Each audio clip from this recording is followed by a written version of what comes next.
सहनाववतु सहनौ भुनक्तु सह वीर्यं करवावहै तेजस्विनावधीतमस्तु मा विद्विषावहै। ओम शांति शांति शांति।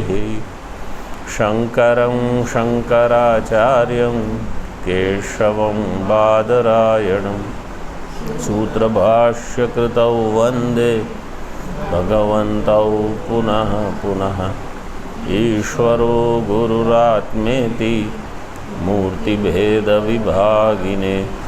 व्योमवद्व्याप्तदेहाय दक्षिणामूर्तये नमः। ओम शांति शांति शांति। भाष्य में देखो, न प्राणेन नापानेन मर्त्यो जीवति कश्चन। मर्त्यः मनुष्यः प्राण अपान से उसका जीवन नहीं चलता। इतरेण तु जीवन्ति, और कोई है जिसके बल से मनुष्य का जीवन चलता है, जिसमें प्राण अपान भी उपाश्रित है, आश्रित होकर रहते हैं। भाष्य इसका चल रहा था। चतुर्थ पंक्ति देखो, अतः इतरेणैव संहत प्राणादि विलक्षणेन तु सर्वे संहताः संतो जीवन्ति प्राणान् धारयन्ति। अतः इसलिए, इस हेतु से, हेतु क्या दिया कि जैसे गृहादि किसी अन्य चीज़ के लिए होते हैं, इसी प्रकार ये जो प्राणादि संघात है वो किसी अन्य के लिए है। विलक्षणेन तु सर्वे संहताः सन्तः जीवन्ति प्राणान् धारयन्ति। यस्मिन् संहत विलक्षण आत्मनि सति परस्मिन् एतौ प्राणापानौ चक्षुरादिभिः संहतावुपाश्रितौ। यस्मिन् संहत विलक्षणे आत्मनि, जिसमें आत्मा में, आत्मा कैसा है? संघात से विलक्षण है, संघात से भिन्न है। संहत विलक्षणे आत्मनि सति परस्मिन् एतौ प्राणापानौ, ये प्राणापान जो है, चक्षुरादिभिः संहतौ, प्राण अपान सारी इंद्रियां, इन सबको मिलके देह, इनका एक संघात होता है। संहतौ उपाश्रितौ, इसमें आश्रित होकर रहते हैं। यस्य असंहतस्य अर्थे प्राणापानादिः स्वव्यापारं कुर्वन् वर्तते। यस्य असंहतस्य अर्थे, ये जो संघात है उससे भिन्न है, जिसके लिए ये प्राणापान आदि अपना व्यापार करते हैं। तो हमेशा एक संघात रहेगा और संघात से एक भिन्न रहेगा। संघात किस लिए काम करता है? उससे जो भिन्न है उसके लिए, ये बताना चाहते हैं। संघात से विलक्षण है आत्मा। आत्मा के लिए, यहाँ आत्मा से पहले जीवात्मा ले लो, जीवात्मा के लिए प्राणपान सारी इंद्रियां सब काम करते हैं। यस्य असंहतस्यार्थे प्राणापानादिः स्वव्यापारं कुर्वन् वर्तते। संहतः सन् स ततो अन्यः सिद्ध इति अभिप्रायः।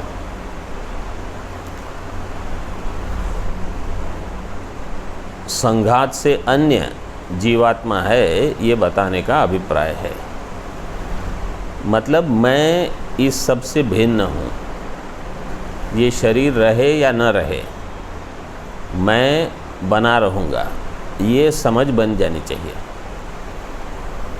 टीका में देखो, पूर्व पृष्ठ से, ननु जीव प्राण धारण इति धातु स्मरणात्। मैंने पिछली बार बताया था जीव धातु का अर्थ क्या है?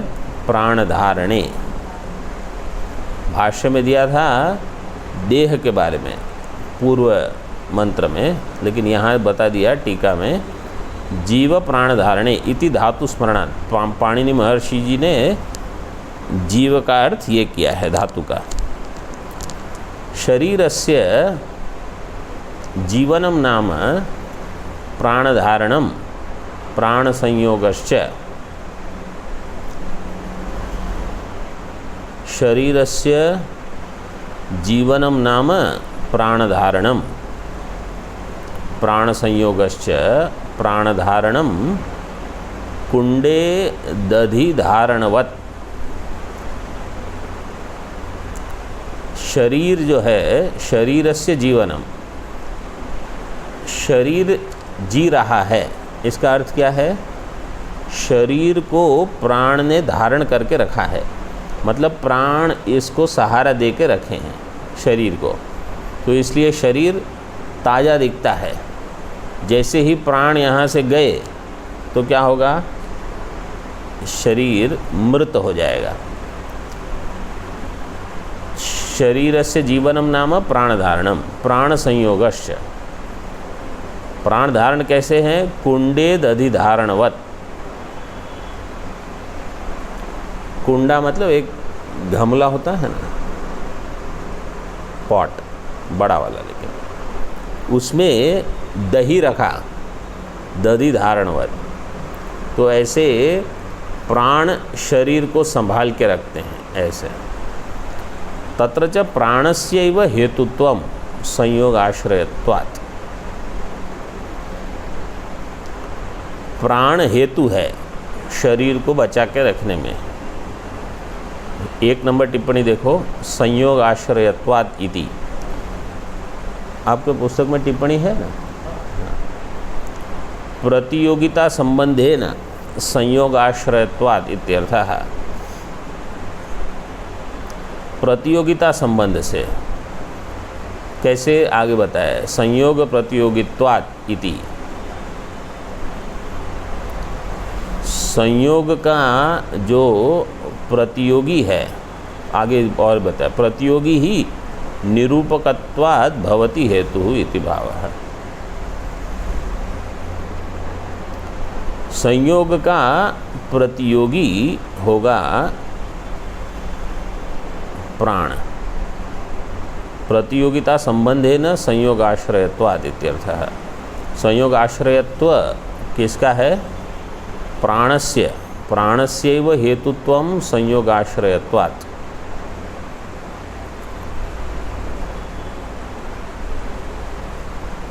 सारा जो संघात है वो वहीं पर आश्रित है प्राण में। तो प्राण है इसलिए संघात बना रहा है, प्राण गए तो संघात बिखर जाएगा। जैसे पिछले कल दृष्टांत में आया था, पूर्व स्वामी जो है, पूर्व का स्वामी, तो पूर्व स्वामी है तो सब जोड़ के रखा है ऐसे।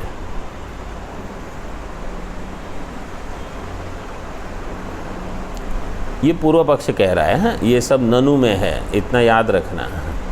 ननु जीव प्राण धारणे, मतलब उसका कहने का प्रयोजन क्या है कि प्राण ही सबको धारण करके रखता है, प्राण ही इस सबको, इस संघात को बनाए रखता है ऐसे। फिर कथम उच्यते जीवन हेतुत्वम प्राणादीनाम न संभवति इति। फिर आप ऐसा कैसे कहते हो कि जीवन का हेतु प्राणादि का नहीं है बल्कि कोई और है, जीवात्मा नाम की एक चीज़ है, उसका कैसे हो सकता है? ऐसा पूर्व पक्षी प्रश्न कर रहा है। तो उत्तर दिया, स्वार्थेन असंहतेन। प्राण भी संघात का हिस्सा है, इसलिए प्राण सबको बनाए रखता है, ये नहीं कह सकते आप। प्राण महत्वपूर्ण हो सकता है लेकिन वो भी संघात का हिस्सा है। संघात के हिस्से के लिए संघात नहीं होता। जैसे ये कमरा है तो दीवार के लिए कमरा नहीं है, छत के लिए कमरा नहीं है, दरवाजे के लिए कमरा नहीं है।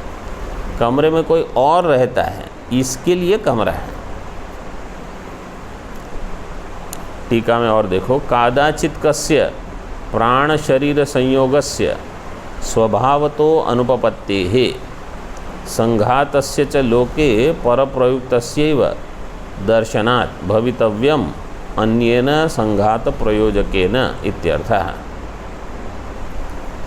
कादाचित् कस्य प्राण शरीर संयोगस्य, प्राण शरीर संयोग कैसा है? कादाचित् का है। प्राण शरीर संयोगस्य कादाचित् कस्य, प्राण और शरीर इनका संयोग हमेशा नहीं रहता, कभी है कभी नहीं है। तो जब ही है तब हम जीवित हैं, जब प्राण शरीर का वियोग हो गया तो शरीर मृत हो गया। कादाचित् कस्य प्राण शरीर संयोगस्य स्वभावतः अनुपपत्तेः संघातस्य च, स्वभाव से वो संयोग नहीं है। स्वभावतो अनुपपत्तेः संघातस्य च लोके परप्रयुक्तस्यैव दर्शनात्। लोक में देखा गया है कि ये संबंध जो है संयोग, कहीं भी संयोग संबंध जो होगा वो पर प्रयुक्त ही होगा। जैसे समझो ये दो चीज़ें हैं, तो इनका संयोग जो है वो किसी और ने बनाया है, ये दो के अपने आप नहीं होता। कोई एक तीसरी व्यक्ति है जो इन दो को संयोग में रखती है। जैसे ही ये व्यक्ति चली जाएगी ये दोनों गिर जाएंगे, मतलब इनके अपना बल नहीं है कुछ। जैसे दृष्टांत देते हैं, याज्ञवल्क्य की दो पत्नियां थी, मैत्रेयी कात्यायनी। इन दोनों का संबंध याज्ञवल्क्य के कारण था। जैसे याज्ञवल्क्य ने कहा मैं जा रहा हूँ, इन दो का छुट्टी। अभी अगली ये पंक्ति देखो, भवितव्यम अनेन संघात प्रयोजकेन इत्यर्थः। भवितव्यम अन्येन संघात प्रयोजकेन, इसका अर्थ क्या होगा? अन्यः संघात प्रयोजकः। देखो तृतीया में जो दिया है उसको प्रथमा में करोगे, अन्येन संघात प्रयोजकेन तृतीया में है, इसका प्रथमा में जाएगा तो क्या होगा? अन्यः संघात प्रयोजकः। तो भवितव्यम का क्या हो जाएगा? भवतु अथवा भवेत, विधिलिंग अथवा लोट हो जाएगा उसका। भवितव्यम जो है हो जाएगा भवेत, मतलब अन्यः संघात प्रयोजकः भवेत, एक अन्य संघात का प्रयोजक होना चाहिए। ऐसे ये वाक्य ऐसे बनाए, लेकिन अन्येन संघात प्रयोजकेन भवितव्यम, तो प्रथमा में भवेत हो जाएगा। ठीक है, आगे देखो।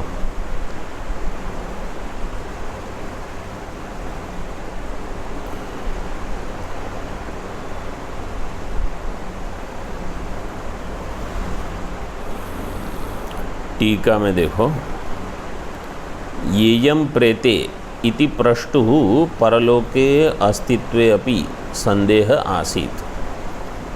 येयम प्रेते इति, ये प्रश्न किया था नचिकेता ने, येयम प्रेते विचिकित्सा मनुष्य अस्तित्व के नायम अस्तिति चैके।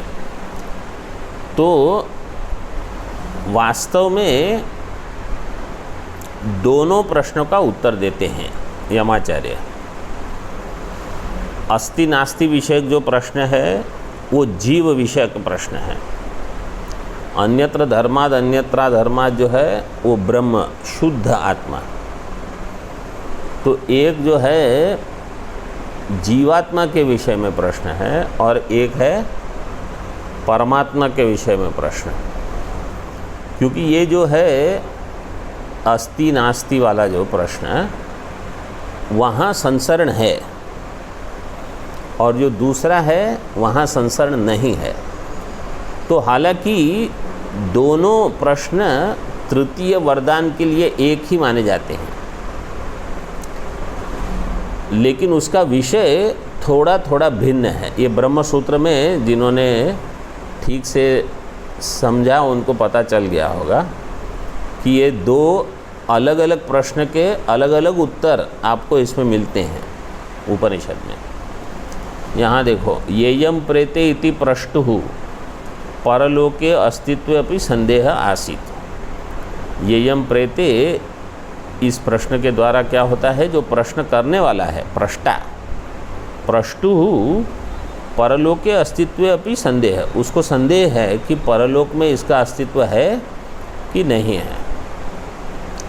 विशेषतः तन्निवृत्त्यर्थम उच्यते, विशेषतः तन्निवृत्त्यर्थम, तत्पद से क्या लोगे,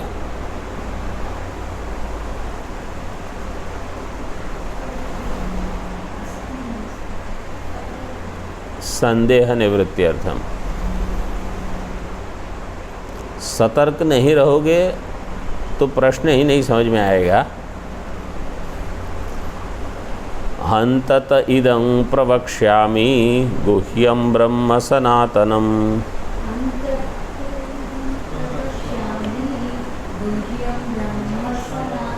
यथा च मरणं प्राप्य आत्मा भवति गौतम।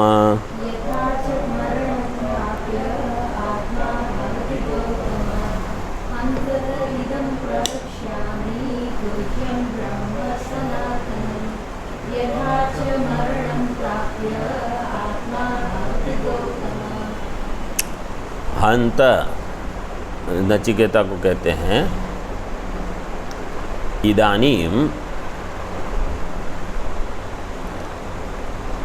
ते गुह्यम सनातनम ब्रह्म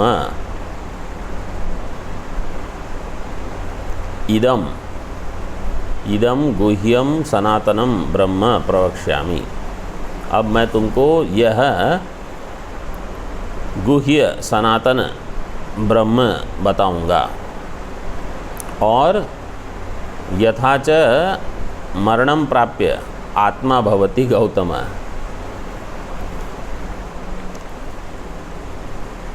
यथा च अज्ञात्वा ब्रह्म अज्ञात्वा आत्मा किं भवति,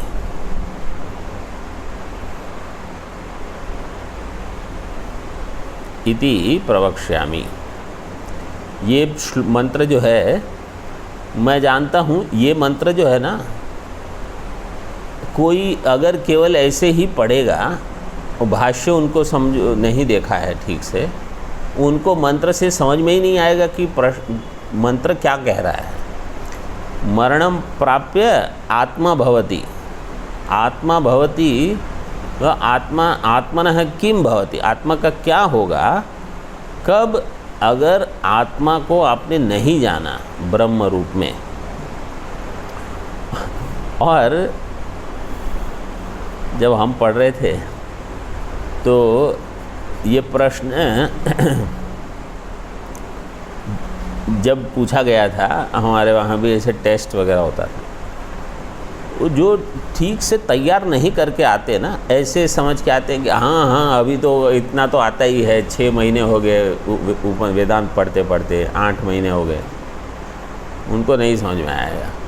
2-3 लोगों को पूछा और कुछ गलत, कुछ इधर उधर उत्तर दे देंगे। और हमने भी देखा दोनों कोर्स में जब हमने पढ़ाया, केवल जो ऐसे ऊपर से, जबकि बार बार हम बताते हैं कि ठीक से देखो इसको। गौतम किसका नाम है?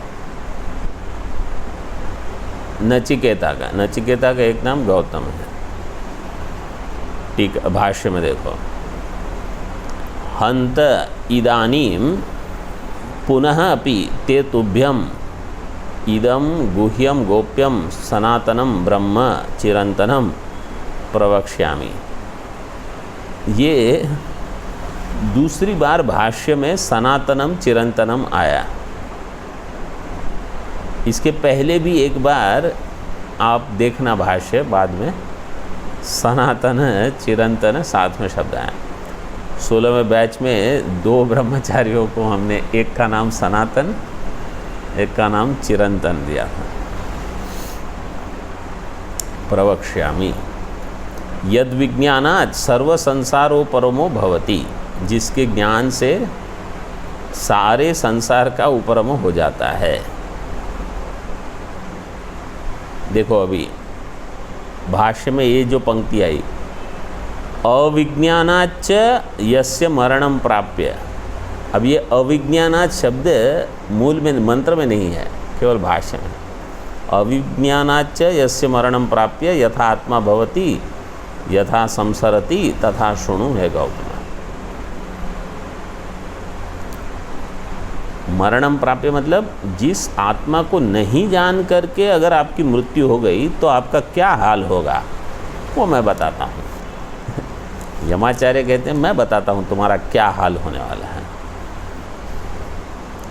नहीं, मैं तो पुनर्जन्म लेने वाला हूँ। क्यों? क्योंकि मुझे तो श्राप मिलते हैं तो मेरा तो पुनर्जन्म होगा, और जो श्राप देने वाले हैं उनका तो क्या बढ़िया हाल होगा, आप ही जानो। हे गौतम आगे देखो, योनिमन्ये प्रपद्यन्ते शरीरत्वाय देहिनः साणुमन्येऽनुसंयन्ति यथा कर्म यथा श्रुतम्।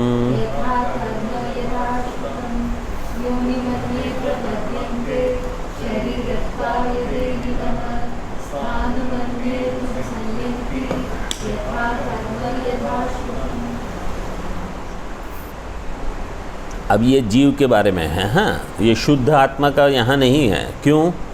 क्योंकि ये तो संसरणम के बारे में बता रहे हैं।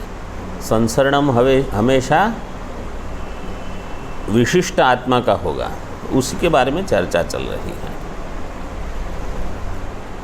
अच्छा, योनिम अन्य है यहाँ, मन्ये नहीं है। अन्ये योनिम प्रपद्यन्ते शरीरत्वाय देहिनः। अन्य योनि, कितनी योनियाँ हैं? 84 lakh, 84 lakh yonis are there. So you get so many variety. Not that every time everybody has to go through all 84 lakhs, but there are so many such species. You can get this body, you can get this body. मनुष्य शरीर तो it is Bhagwan's grace only that we end up getting. Karma is there, everything is there, but main to when Bhagwan's grace is there, then you will get Manushya Sharira.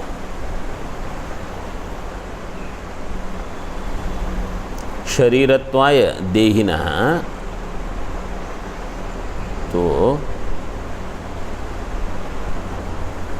In different योनिस there are, अलग अलग योनि में शरीर होता है। जैसे मनुष्य एक योनि है, पशु योनि है, कितने प्रकार के पशु हैं, कितने प्रकार के पक्षी, कीट पतंग मकोड़े कितने हैं। जंगल में जाते हैं तो क्या क्या वहाँ देखते हैं आप, देखो। और वो कहीं गोबर में से कुछ निकले थोड़े जीव, एक गाड़ी आई ऊपर से, जीव की उत्पत्ति नाश तुरंत, ऐसे चलते रहता है, फिर कुछ नया जीव उत्पन्न हुआ। अब जैसे अब थोड़े महीने पहले इतने सारे वो पतंगे, बटरफ्लाइज जिसको बोलते हैं, ऐसे बहुत सारी आई। फिर अब सब गर्मी में तो सब समाप्त, 1 महीना उनका जीवन होता है ज़्यादा से ज़्यादा। और अब वर्षा आएगी तो देखना, और वो छोटे छोटे आएंगे, उत्पन्न होंगे, 12 घंटे में गए, क्योंकि इतनी सारी योनियां हैं।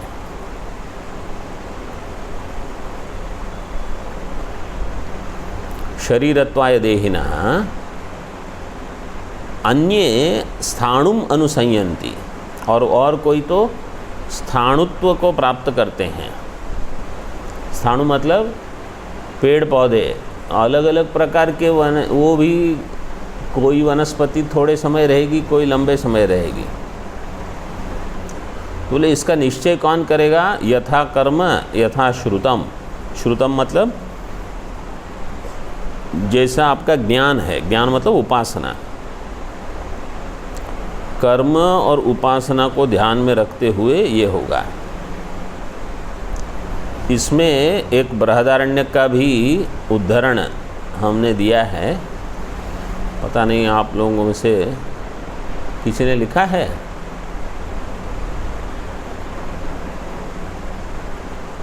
किसी ने नहीं लिखा। बृहदारण्यक में तम विद्या कर्मणि समन्वारभेते पूर्व प्रज्ञा च, ये बृहदारण्यक का मंत्र है 4-4-2। हाँ, तम विद्या कर्मणि समन्वारभेते पूर्व प्रज्ञा च। वहाँ और भी विस्तार से दिया है। आप इसमें लिखने का है आपका विकल्प, तो हाँ, तो लिखते रहो मुख्य मुख्य चीज़।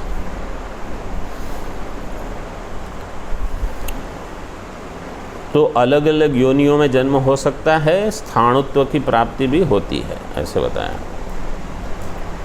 भाष्य में देखो, योनिम योनि द्वारम, मतलब ये ऐसा होना चाहिए कि जैसे ये यथा कर्म यथा श्रुतम मंत्र देखा कठोपनिषद का, तो बृहदारण्यक याद आ जाना चाहिए। बृहदारण्यक मंत्र देखा तो कठोपनिषद याद आ जाना चाहिए। ऐसे संबंध बनना चाहिए बुद्धि में। वहाँ क्या बताया है? विद्या मतलब उपासना, कर्म, विद्या कर्मणि समन्वारभेते, और पूर्व प्रज्ञा च, पूर्व प्रज्ञा से संस्कार लेना।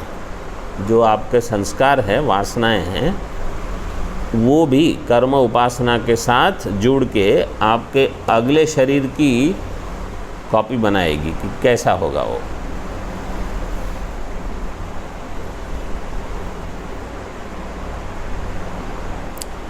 उसके ऊपर सुरेश्वराचार्य जी ने विस्तार से बताया है कि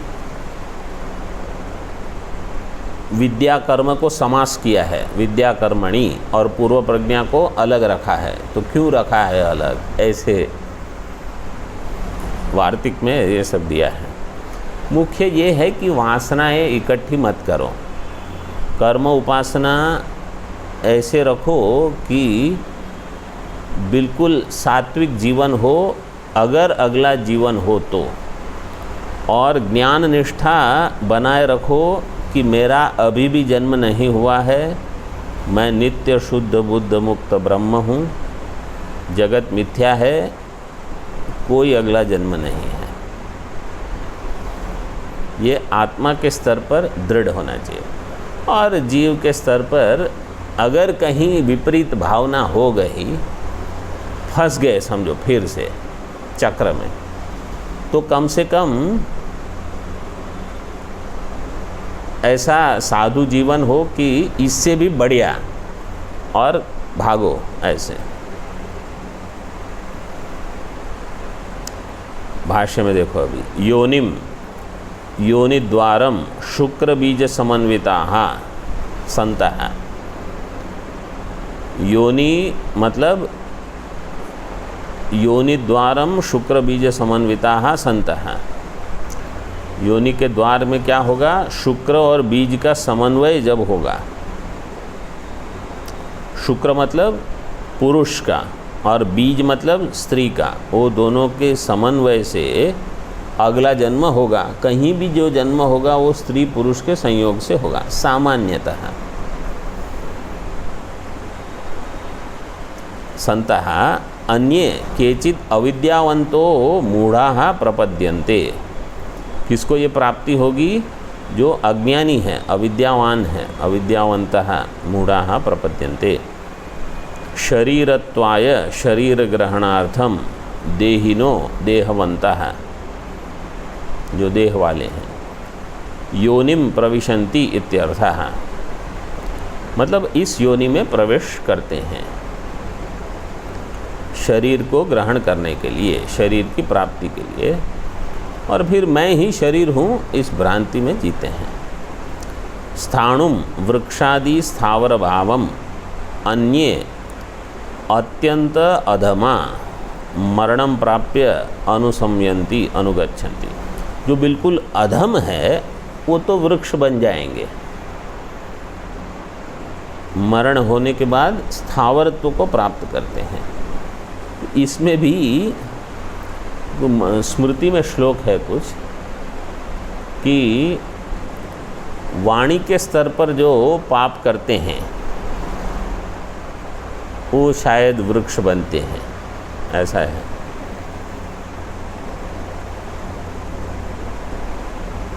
तीन प्रकार के पाप दिए हैं। मन के स्तर पर पाप करते हैं वो पशु बनते हैं, ऐसा कुछ है। और शरीर के स्तर पर जो पाप करते हैं उनकी कुछ और गति, वो शूद्र बनते हैं, ऐसा है। ऐसा कोई स्मृति में श्लोक है। कुल मिला के कुछ गलत करोगे तो ऐसे शरीर की प्राप्ति होगी, बस।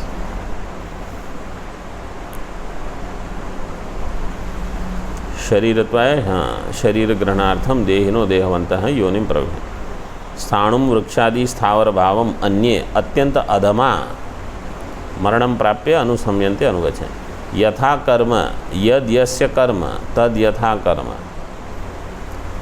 जिसका जैसा कर्म है तद यथा कर्म, और यही ही यादृशम कर्म इह जन्मनि कृतम तद वशेन इत्येतत्। जिन्होंने जिस प्रकार का कर्म इस जन्म में, इह जन्मनि कृतम, वो यथा कर्म है, लेकिन केवल इस जन्म में, पूर्व जन्म में भी कोई अगर कर्म किया है जो अभी फल देने को तैयार है, वो मिल जाएगा शरीर आपको।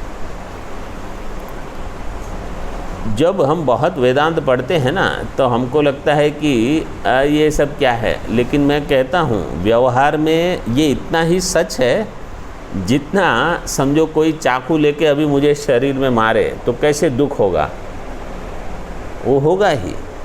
आप ये नहीं कह सकते कि नहीं नहीं नहीं दुख नहीं हो रहा है, करो और करो। तो इसी प्रकार व्यवहार में अगर हमारा मोक्ष नहीं हुआ है तो पुनर्जन्म होगा ही। तथा च यथा श्रुतम यादृशम च विज्ञानम उपार्जितम, जिस प्रकार का विज्ञान हमने इकट्ठा किया है, मतलब जिस प्रकार उपासना की, उपासना मतलब जो चिंतन किया है। समझो हम किसी का चिंतन बार बार करते रहते हैं तो क्या होगा, वो उसी भाव को प्राप्त करोगे। जैसे स्त्री अगर पुरुष का चिंतन करती रहेगी तो स्त्री को क्या मिलेगा, और पुरुष जन्म मिलेगा, और क्या। और अगर पुरुष स्त्री का चिंतन करता है तो पुरुष को स्त्री शरीर मिलेगा। लेकिन अगर कोई ब्रह्म का चिंतन करता है तो उनको क्या मिलेगा, हाँ, ब्रह्म मिलेगा, और क्या। तो ऐसा नहीं है कि स्त्री पुरुष की उपासना करती है, उसको उपासना नहीं कहेंगे, लेकिन चिंतन है वो। समझो कोई धनी का, धनवान का चिंतन करेगा तो खुद धनी बनेगा। कोई रूपवान का चिंतन करेगा, वो रूपवान बनेंगे। जिसका चिंतन आप करोगे वो आपको मिलेगा। अच्छा, चिंतन तो बहुत किया लेकिन कर्म ऐसे ठीक नहीं है, तो चिंतन करने के बावजूद भी जैसा कर्म है वैसा फल मिलेगा। जैसे समझो कोई लड़का है, उसको बहुत धन की इच्छा है लेकिन काम कुछ नहीं करता, तो क्या मिलेगा, और कुछ नहीं मिलेगा। काम करो तो कुछ होगा।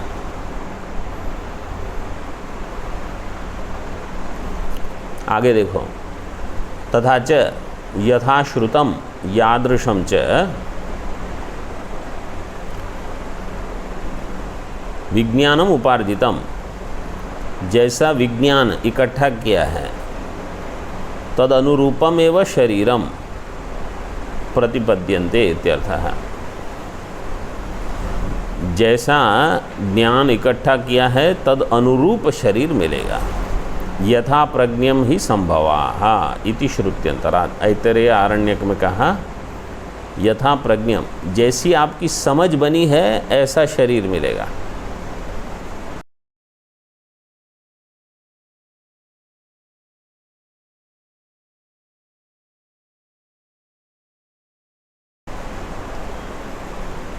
अच्छा, गीता में कहा कि जैसा आप, ये इसको कल देखना पड़ेगा, अंतिम समय में जो आप सोचते हो वो शरीर मिले, वो बोले वो अंतिम समय वाला कल थोड़ा देख लेंगे इसके साथ। ओम पूर्णमदः पूर्णमिदं पूर्णात् पूर्णमुदच्यते पूर्णस्य पूर्णमादाय पूर्णमेवावशिष्यते। ओम शांति शांति शांति। शंकरं शंकराचार्यं केशवं बादरायणं सूत्रभाष्यकृतौ वन्दे भगवन्तौ पुनः पुनः। ईश्वरो गुरुरात्मेति मूर्तिभेदविभागिने व्योमवद्व्याप्तदेहाय दक्षिणामूर्तये नमः। ओम शांति शांति शांति।